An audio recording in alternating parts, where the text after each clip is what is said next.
Hi, I'm Maddie. I write stories. Welcome to my channel. Last week I did not post due to Father's Day and a couple of other things that I had going on that took up my editing time. I also didn't write at all this last week and a half, but we'll get to that. I did a poll last week also to let you guys decide the next video that I do. And I posted it on here on my YouTube community and also on TikTok. And the introduction to Project Blue Lights video won by a landslide. So I get to give you guys all the details to my characters and some world building details, plot points, some tropes that play a pivotal part in the book.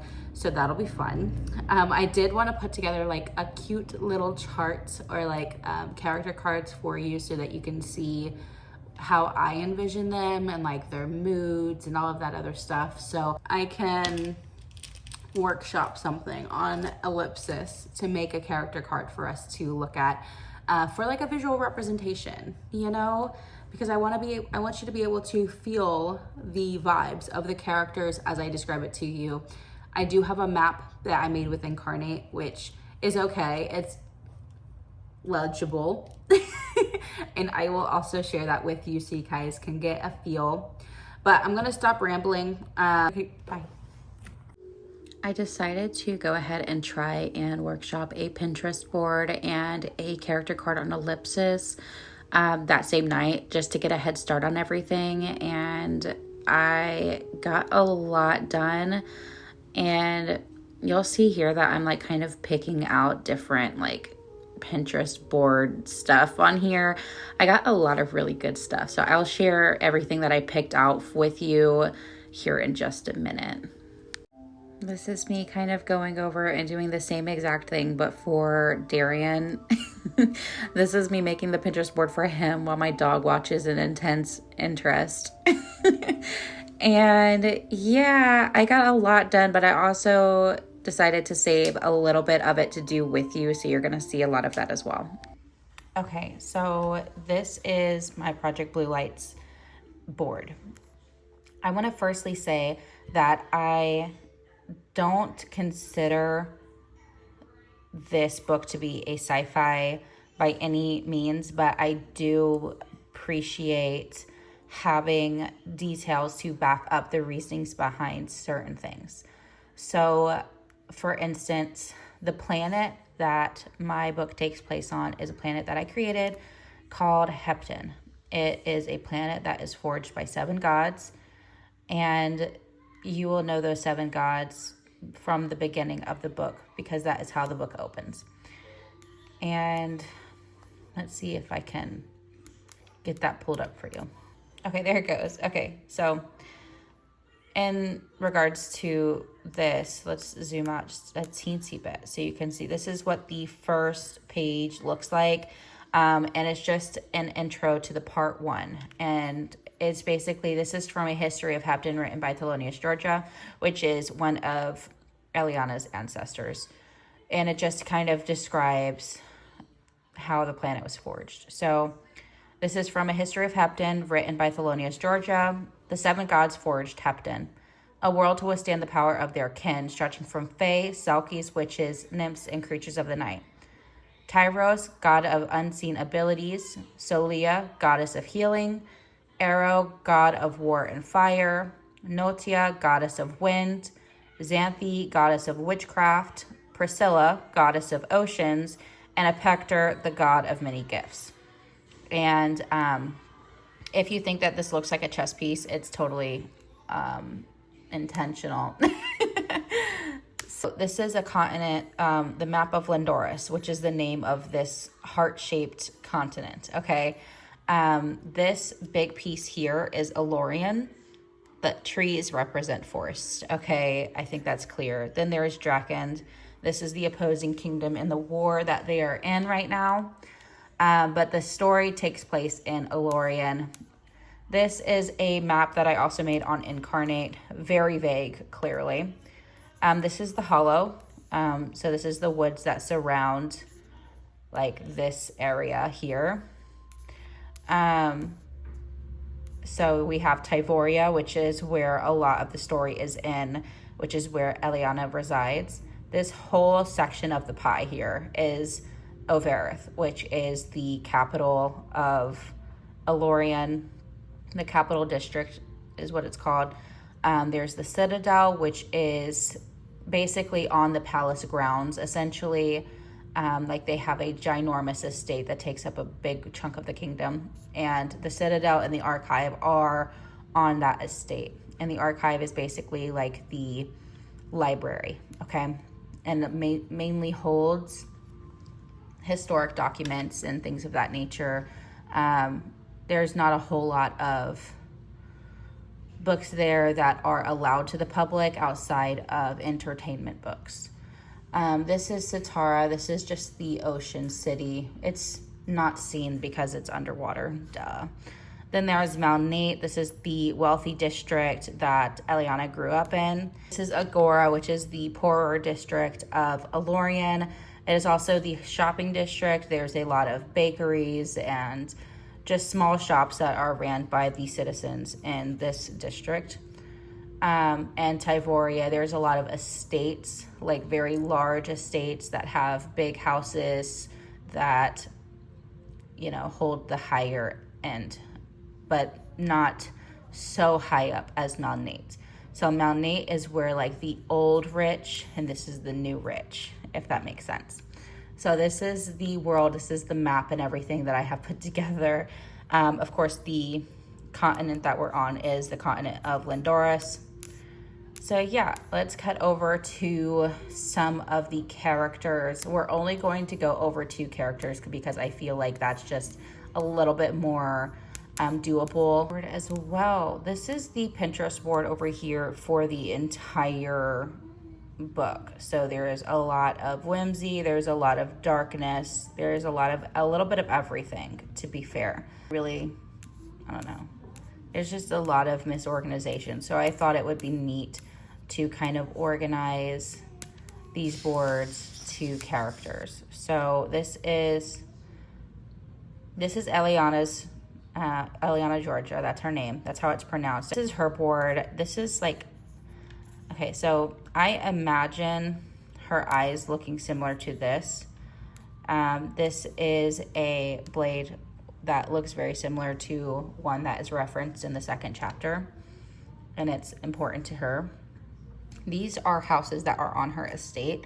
This one would be closer to like the servants' quarters or a servant's home that is there. And then this is her kind of house. So there would be 2 homes on her estate. Which is, we'll hear more about this. She does have a horse that she rides at times if she's not traveling by carriage. This is like a contrast of her styles. Okay, so this is where she would go out in public, and this is where she would go in hiding. You know, like all black versus like the colors, the prettiness. This here, I just thought that this looked very similar to what the entrance to her backyard would look like, because she has a garden in her backyard and her home is backed up to the Hollywood. So most people would never go into the Hollywood, but she would. And this is a character, like this is like a person. I don't know where it went. Okay, over here. She looks very similar to how I would imagine Eliana to look. With her, like her brown eyes and her wavy hair and like her nose structure, like even her facial structure looks very closely to how I imagine Eliana looking. So there's that. So she is 21 calories old. Age is counted in rotations or years or rotations, whatever you want to call them. In the book, they're referenced as rotations, and is also based off of the season they were born in. So for instance, I was born in July, summertime, so I would be 25 calories old. And we have unique seasons. Winter is K-Mon, spring is K-Ren, and then summer is Kalori, autumn is Kalos. So because she is 121 calories old, she's 121 calories old. She was born in the summertime. So that'll be mentioned. Like, this is so educational for no reason. So she is a female and she is fae, and so they do not go by women or men. I just feel like that makes a lot of sense because they're not human. So she was born in Malnate. So we're gonna go back to the maps here. She was born in Malnate, which is this district here. It's the wealthy district in the kingdom of Alorian, which is where our story takes place. She moved to Tyvoria, joining households with her best friend Talia after her father died. She is fae, like I mentioned, and she has the power of absorption. So she is a siphon. Her family is well respected in the kingdom. Her mother, who also still lives in Malnate, is the historian for the current generation.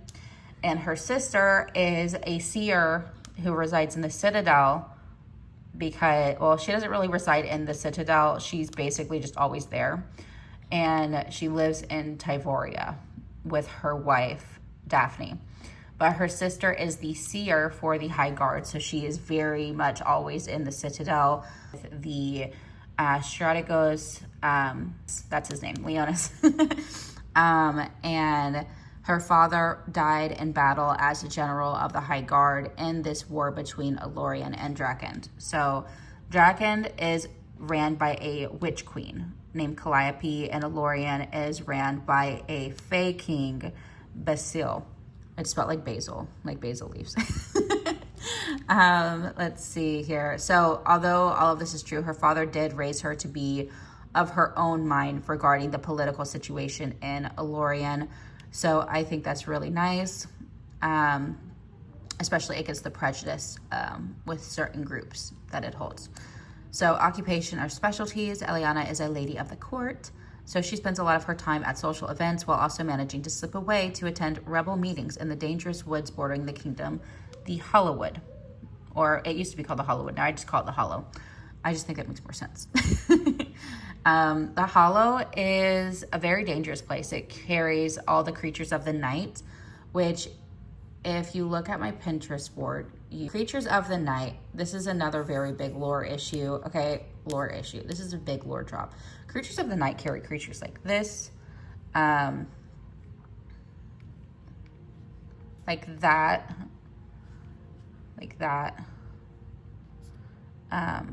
Sometimes it'll be like this where you can barely see them, but they're in the trees. It's very creepy, spooky. It's very creepy, spooky. And they're not good. They're not kind creatures. They're not kind of creatures. So she meets in the Hollow for these rebel meetings often. Socioeconomic status. She grew up wealthy due to her family status, and so she has no real need for a job, and also has no desire to follow in her mother's footsteps. If she could join the High Guard, she would, but they do not allow females into the Guard. This is mainly because they feel like in order to fight properly in battle, they need to be able to fly, and females do not have wings, but men do. Appearance-wise, she has soft features, heart-shaped face, light brown eyes, almost honey color, with like a Roman-shaped nose. Like, I thought like her... Oh, good Lord. So it gives Eliana a lot. And like, this is like something that she would wear to sleep in. It just looks very casual. And her hair is down, no braids or anything. So this is very casual for her. She's not thin or thick. She's like a healthy weight with a sleeper build, because she's very strong. She's about 6'4", which is about average for females in this world. I would say she has more of a triangular shape, like body shape, than Hourglass, with like a smaller shoulder, like smaller shoulders, like a smaller shoulder width comparison to her hips, with wider hips. So the triangle would be like this. Okay, anyway, doesn't make any sense. Yeah, with smaller shoulders and wider hips. Okay, I wrote that down. She is very confident in her body and doesn't really think too much about how she looks, as long as she doesn't look guilty, because that is a big thing. She does come off as pretty shallow, but that's only if you know her mask in court. If you know her truly, she is more, you know, relaxed and at ease, less wound up tight. So in public settings, she's like the picture of perfect mannerisms, where she did learn that from her upbringing, but like most people, there is another softer, more humbler side of her that is rarely seen unless you know her really well. Dress and style. Eliana's favorite colors are shown in her style a lot. She really loves pale green and every shade of blue. So when she puts together an outfit, there's always some sort of layer of blue, there's gold or green in the mix, even if it's only integrated through jewelry. So the only time she is not wearing these colors is when she is hunting members of the guard. So she wears all black whenever she does that. Eliana is always wearing some form of accessories, even if she's in the trees. So under her charcoal hood is hair clasp, gripping tight to her small decorative braids through her wavy hair. No tattoos, but she does have a scar on her inner arm, like her inner forearm, from a bow snap from when she was first learning how to use a military grade bow. Since it was illegal to teach females how to shoot a bow, she had to heal on her own accord. So no Dunmari was allowed to prevent on scarring on that occasion. So going back to the map here, this Dunmari is basically like a hospital for Fae. So if they're injured, they can go there and heal with no scarring or any issues like that, which is only really available to the wealthy. It's taxed pretty heavily, which is a cause of discourse. But if you have scars, it's seen as either because you're involved in illegal activities or because you are poor. So scars are not like something that people like to have in this world here. Let's see here. So personality, I did take a personality test for her, which basically said that she, well, let me see if I can pull it up. These are actually both characters' personality tests. I did one for both. So ENFPA is a campaigner. That's Eliana. So she basically, campaigners are enthusiastic, creative, sociable, free spirits, and who can always find a reason to smile. So she's got that magic of everyday life, you know. So that's how she is. And then we're gonna go back to our Pinterest board. She is a Cancer, obviously, if we're going based off astrology, because she was born in the 7th cycle of the rotation on the 7th day. So in human talk, that just means she was born on July 7th. So there we go. Archetype, common tropes, or like which common tropes do they exhibit? I said that she is an anti-hero because she does do a lot that is good, but she also doesn't follow like any kind of like moral set of rules, you know, and we'll get into that. I put, she's not Batman. She is so willing to kill you. Strengths that help them achieve their goals, weaknesses that hinder them. She's pretty impulsive. That kind of leans into the thinking with her feelings sometimes. So she is pretty willing to change her plans if she feels like it would be beneficial. But sometimes that kind of shoots her in the foot, and we'll see that in the book a couple times. Strengths, she is very handy with a bow. You know, she's very good at that. She's strong, she's fast, she's clever, she's witty. These are all strengths that help her in her story. Flaws, again, she's pretty impulsive. She's very secretive, and she is a workaholic. And this is because she, as Fae, if they make a promise, they have to uphold that promise. So we're leaning very heavily into the traditional Fae folklore with that in mind. So whenever she makes this promise at the very beginning of the book, she has to work towards fulfilling that promise the entire time. And that makes her a bit of a workaholic in like a normal sense, because she kind of neglects her relationships for work in the sense of fulfilling that promise. She neglects her relationships in the attempts to fulfill that promise is what I mean to say. Belief, spirituality. She does believe in the 7 gods and references them often. And that's going to be a common thing with all the characters. They all believe in the 7 gods. Morals and values, what events shaped their outlook on life. She does believe in saving innocents and killing those who she views as evil or corrupt. This can be someone who blindly follows a regime even if they disagree with the cruelty that is going on, because silence is compliance, and that is unacceptable in her eyes. She did learn this from her father and the way he raised her, because even though he was a general in the guard, he was actively working toward a better life for all people in Landoris, not just Alorian. And that was his way of rebelling. So that kind of shaped her values and her morals to where she is now. What steps are they taking towards their hopes and dreams? What obstacles stand in the way? She hopes deep down that someone steps in to take the throne from King Basil, but she doesn't know, she doesn't fully know who is best suited for that throne at this time. So it's kind of hard for her to know what exactly she wants or how she wants it to happen, because she doesn't know who's best suited for it. But she does not think that the Prince of Alorian is suited for the throne because of the way that he behaves in this current regime. Skills, I mean, her archery is one she's most proud of, because it makes her feel closer to her father, since her father taught her how to shoot a bow. And she does wish she could fly, though. Interests or hobbies. She enjoys reading and painting in her free time. Powers, again, she's a siphon. She does, maybe a slight spoiler, who knows. Okay. Let's move on. Darian, which is the prince of Alorian. To over here to Darian's, I have a bunch of things that just kind of remind me of his vibes. You know, I have Damson Idris down here because he just looks like Darian in my mind.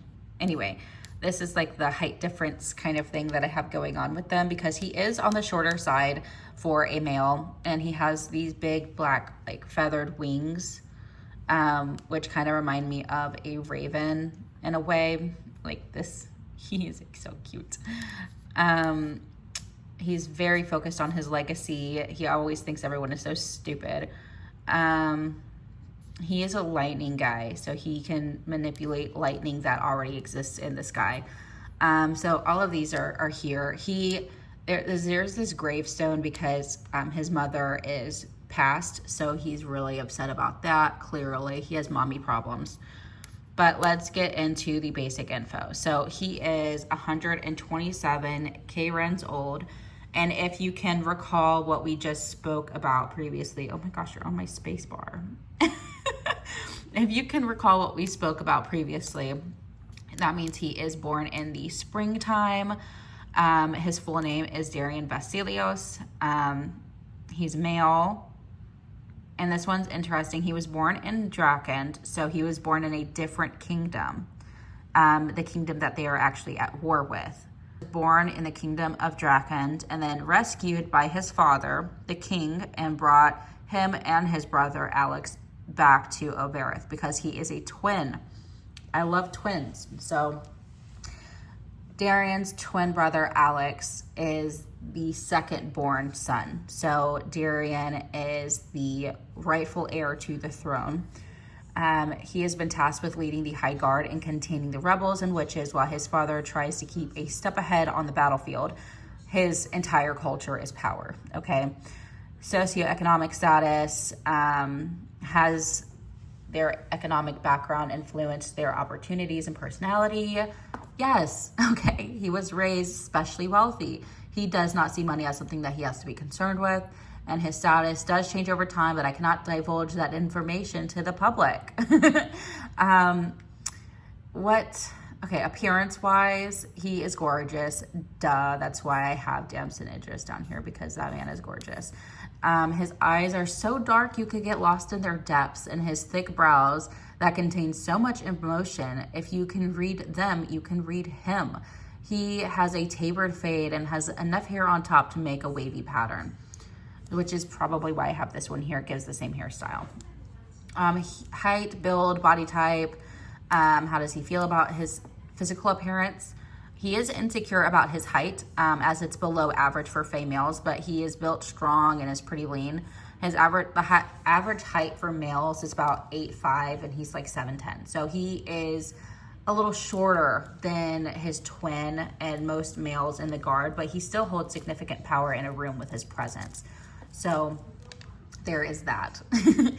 Mannerisms, gestures, how they express themselves physically, mannerisms, a result of their background or personal quirks. He really is pretty good at hiding his emotions, because it's been pretty required of him since a child to do that. But he does express himself through small facial expressions, or slight body movements that most people don't notice.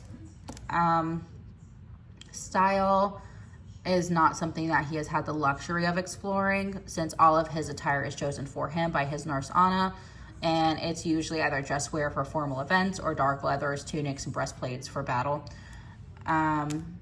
Any accessories that they never leave home without. I mean, he rarely wears his crown, because like they only wear that when it's required of them for specific events. But he does have a golden bracelet fitted to him that he never takes off. So there's that. Scars, tattoos are the unique markers. He has no scars, as he's always been capable of healing himself at the Dunmari and never needed to worry of such things. Scars are considered, again, something of poor folk or those involved in illegal activities. And they would obtain those due to their limited access to the Dunmari. Unique features could be his star-shaped birthmark on his rib cage. That's pretty noticeable. It's pale against his skin, because he's of darker skin tone, obviously. So it's pale against his skin. It's referred to as a curse mark from the witch that consumed his mother at his birth. Personality, he's pretty articulate. He's hardworking, businesslike, political. With his personality type, I did take that quiz. I had recorded it, but it got deleted somehow, so I don't know what to do with that. Let's see. So he is very introverted, likes to be on his own. He's very observant.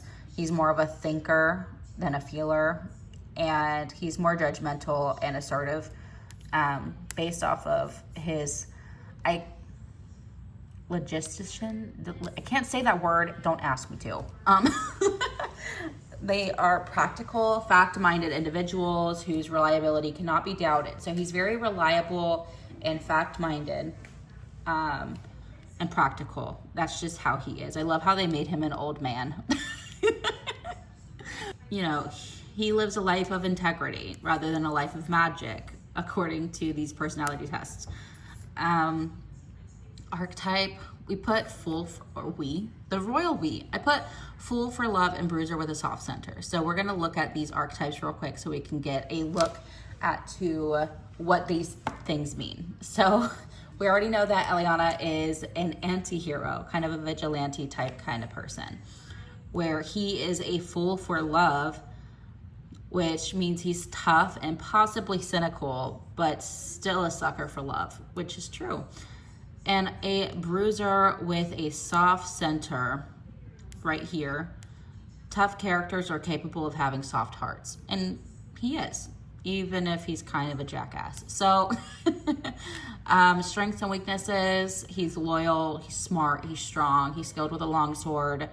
Weaknesses, clearly mommy issues. Oh my gosh, I just unfocused you, I'm so sorry. Mommy issues, he's not very trusting. He's a short king, which he thinks is a weakness, so I put that there. And he's pretty closed-minded. He's very sure of his thoughts and opinions, and he does not want to listen to anybody who disagrees with him.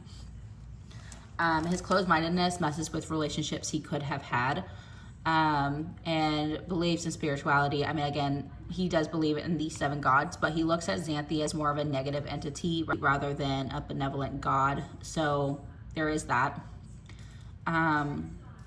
Morals and values, the things that shaped his life, basically because of the way that he was born, where he was stolen to another kingdom by a witch, and a witch consumed his mother, and then he was rescued. So the kidnapping, the witch, the mother dying, everything kind of gave him this cynical outlook on life and witches in general. So he does not think that witches should be allowed in Elorian's borders. And his hopes and dreams are to win the war and take the throne and be the best king that he can possibly be. Interests or hobbies, I would say he likes to journal and he likes to read. That's pretty much it. Powers, again, he wields lightning. Limitations, he cannot create lightning. So he has to only use the lightning in the sky. He can't actually like create it out of thin air. Intimacy, how do they feel about physical intimacy? I mean, sure, whatever. Physical intimacy is fine, but he doesn't really like emotional intimacy due to the fact that he sees it as a bit of a distraction. So he's never been in love before. In all of his 127 years, he's never been in love. How sad. He's also a bit scared of falling in love because of what happened to his mother. He's scared that if he ever loves someone else, like, that could also happen to them. You know, he doesn't think that it's safe to fall in love until he gets rid of this threat in the kingdom. But that's all the questions that I really kind of went over with Eliana. I didn't type those out because I kind of just knew those off the top of my head. But yeah, so that's the intro to the characters. I feel like we did a bit of intro to the kingdom as well. All of this is still on my docs, unfortunately. I don't know how to add the pictures in here on ellipsis to make them look decent. But I think that this is fine. This looks pretty good. I am going to switch back over. That is basically the most that I can give away on the lore or world building on it, because I don't want to give away too much and spoil things. But I feel like that's a lot though. Like, I don't really tell most people all of this. So if you stuck around for this long, thank you. Leave a blue heart emoji in the comments if you've made it this far. And I'm gonna probably figure out what I'm doing with my dual POV. I think I'm gonna keep the POV. I think I'm just going to limit it. Limit it? Right now, I haven't written in almost 2 weeks because I've been so concerned with messing up the book. Because if whenever I was writing, I was very concerned that what I was writing in Darian's chapter was diffusing the tension in Eliana's chapter. And I think maybe I just need to limit the amount of information that Darian divulges that still leaves it up for discussion whether or not Eliana is safe. Because I think that's what I'm gonna have to do, which is fine. I can fix a 20,000 word draft. I don't want to go through and rip apart another 100,000 word draft. I've done that too many times at this point. So yeah, I hope you subscribe. I hope you like the video. I hope you follow along on this journey of finishing this book. Again, it's been in the works since 2024. And you know, I've been building this for so long. And I would like to just get it right. So overall, this is the script I have for my live streams, by the way. I have it written down, okay? I have been working on a fantasy series and building it since September of 2024. It's full of magic, rebellion, messy royals, ancient power centers called Dunmari, and characters who are deeply disturbed and they're somehow still trying to do the right thing based off their own version of the truth. So if you like twisted loyalties, non-frail human leads, enemies to lovers, and magic at a cost, I think you'll love it. So that's the end. I'm gonna close this video here. Thank you so much for watching till this point. Don't forget to leave your blue heart emojis. Like it if you like it. Subscribe if you like me. And I will see you next week.